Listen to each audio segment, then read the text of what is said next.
indomitable and unflinching, yet you chortle at the very presence of his shadow. How whimsical it must be to find yourself under flame and hammer, verging on annihilation only to be renewed. Fear not the hallowed ground on which you step, but rejoice, mule if you must, for you bear witness to the King's reckoning.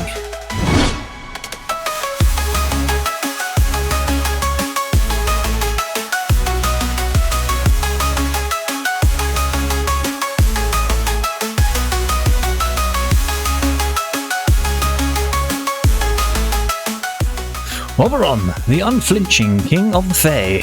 Oberon is underused and underappreciated in today's meta, and I can understand why. His kit is very dated. He is a bit of an underdog, and I have a natural proclivity towards underdogs. Something about being a paladin protector, unflinching and unmoving, has always really appealed to me. That's why Oberon is my favourite support frame.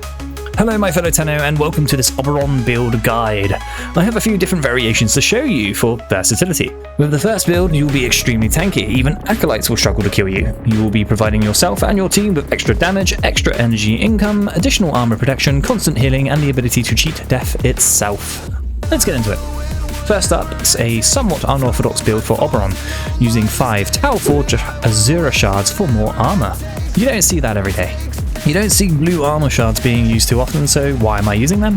Well, some of these builds, including this one, revolves around Arcane Battery and Quick Thinking, with Arcane Battery giving us more energy the more armor we have, up to a maximum of 1000 energy. Quick Thinking will prevent lethal damage and instead use the energy pool as a sort of substitute for health. Armor and damage reduction will apply to this energy pool as it does your health pool, and Quick Thinking provides additional damage reduction by increasing the efficiency of the damage converted by 240%. So with the Archon shards we are getting around 1300 armor, then with health conversion we're getting an additional 1350 armor on top of Quick Thinking's damage reduction. Throw on adaptation for even more damage reduction, but that's not all, because Oberon's Hallowed Ground in combination with Renewal will give you even more armor depending on your power strength. Ultimately this can provide you with up to around 1700 energy in combination with Prime Flame, and with all that damage resistance on top. Nice. Okay, so I just wanted to do a general overview of the EHP levels you can expect. That is effective hit points and all those shenanigans. Okay, so we have 1665 HP. We should have also around 1700-ish energy. So we get 1365 armor from our Tau Forge shards, we get 1350 armor from health conversion, and we get 649 armor from Hallowed Ground and Renewal, which is giving us a total of 3364 armor, which is around 92% damage reduction. Nice! So that is around 70,000-ish effective hit points, and that is before factoring in adaptation. I have not factored in adaptation into that calculation at all. If we were to factor in Eclipse, however, with a 75% damage reduction from Eclipse, you would have around 280,000 effective hit points. Again, that is without factoring in adaptation.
I'm not finished with the synergies yet though, because Hunter Adrenaline will convert health damage taken into energy.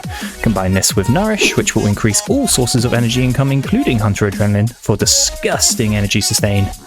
What about health? Well, Oberon has health regeneration baked into his kit with Renewal, giving a constant flow of healing, but there is more we can do because I am using a companion with Hunter Recovery, which heals your Warframe for a percentage of damage your companion does. This is basically an instant heal to full health every second or so. That is insane amounts of healing. My companion is also using Simp Deconstruct, which allows enemies to drop health orbs more often when damaged by your companion.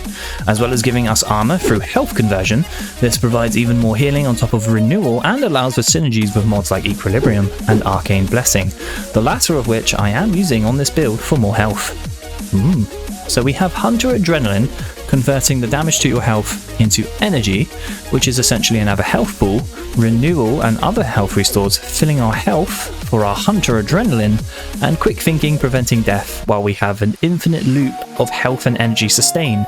The only thing that can kill Oberon is a one-shot or enemy levels scaling to a point where the damage outpaces the health regeneration. Still not finished though. Here is the build I'm talking about, and I'm using Arcane Blessing to provide my Oberon with up to around 1700 health for even more tanky goodness. Then Primed Continuity for more duration on Nourish and less energy drain on Renewal. Blind Rage for bigger and better buffs on Nourish and Renewal.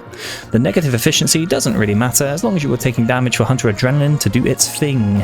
As an alternative, you could swap out Hunter Adrenaline for Equilibrium, or even keep Hunter Adrenaline and dump Continuity for Equilibrium if you wanted silly amounts of energy sustain. I have Growing Power in the Aura slot, but use whatever you want. And finally, Prime Sure-Footed in the Excellent slot for those annoying knockdowns. But Hallowed Ground makes you immune to status effects and knockdowns. Yes, but you would have to cast it constantly and or build for more range.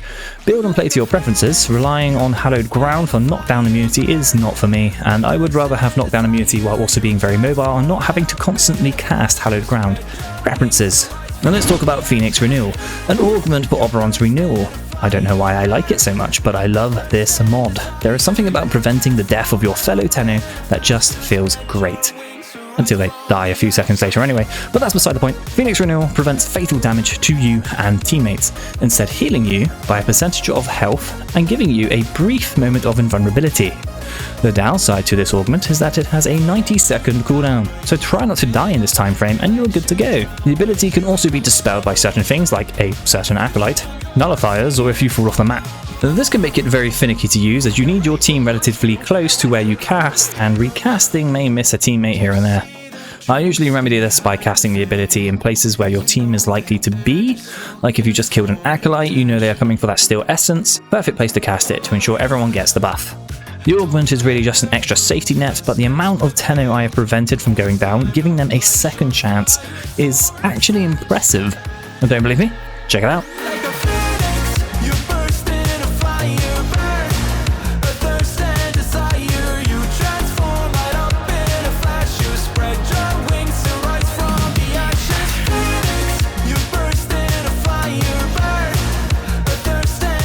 A random one-shot, Phoenix Renewal.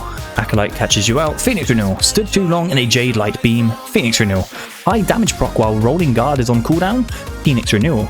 If you don't like Phoenix Renewal, you could opt for something else like Smite Infusion instead. Your choice. Companions work very well with Oberon already. His passive already gives them a buff, and Renewal can further their survivability. Use whatever companion you want to use. Here is the Ferropredicite build I'm using with Contagious Bond, Synth Deconstruct, and Hunter Recovery for that instant healing. I've set up my Oberon with variety in mind. With that said, I do like to use the Grimoire for extra power strength, so I can beef up Renewal and armor even more when I'm using a battery tank build. In case you are curious, I will leave the builds for the weapons I'm using on screen here, though it's not overly important. You can use whatever you like. Now this Oberon is pretty tanky, but you could always stick on Eclipse for that 75% damage reduction like I've done here and become even harder to kill. I mean, why not? But maybe you prefer shield tanking. Well, I've got a few variations including a typical Nourish build, but my absolute favourite shield build for Oberon right now is this one right here. I'm still utilising Arcane Battery for energy max as I'm getting that high armor value from the Tower Shards. This frees up a mod slot in the build so I don't have to run Flow. Primed Redirection for higher shield value, and Fast Deflection with Vigilante Vigor for shield recharge rate and a faster recharge delay. And this is a very potent combination, allowing your shields to recharge faster with a much shorter delay before that recharge. Arcane Aegis coming in clutch once again. This augment basically makes you unkillable for 12 seconds as your shields constantly recharge with no delay.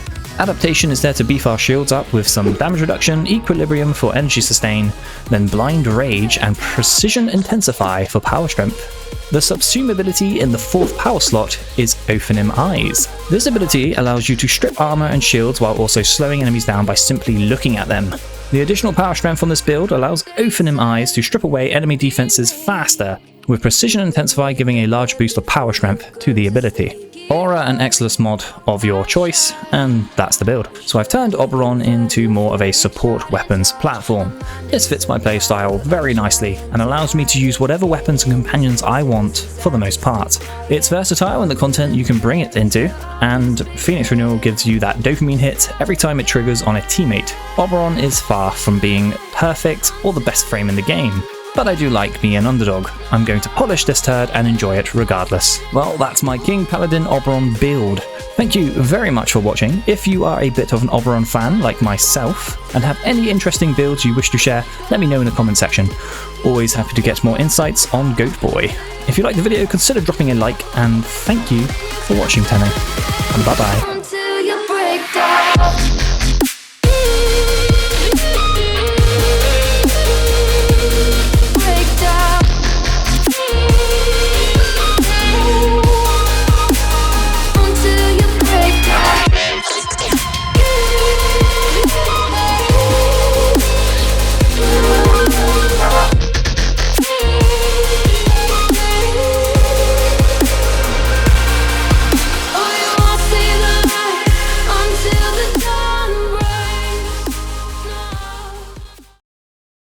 Blah, blah, blah.